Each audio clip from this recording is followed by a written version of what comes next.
एक बार की बात है, एक छोटे से गांव में दो पड़ोसी रहते थे जिनका नाम राम और श्याम था। राम स्वभाव से थोड़े आलोचनात्मक थे और हमेशा दूसरों में कमियां निकालने की कोशिश करते थे। दूसरी ओर श्याम शांत और समझदार व्यक्ति थे। एक दिन राम ने श्याम को अपने पड़ोसी महेश के बारे में शिकायत करते हुए कहा, देखो तो महेश ने अपने घर के सामने कितना गंदा आंगन रखा है, बिल्कुल लापरवाह आदमी है, उसे इतनी भी समझ नहीं कि अपने घर को साफ सुथरा रखे।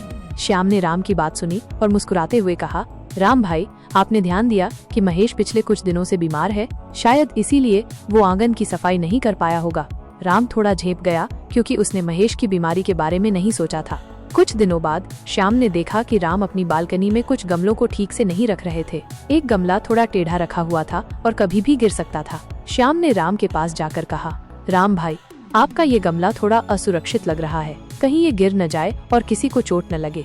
राम को श्याम की बात थोड़ी बुरी लगी। उसने सोचा, कल तो मैं महेश के आंगन की कमी निकाल रहा था और आज ये मेरी बालकनी में गलती निकाल रहा है।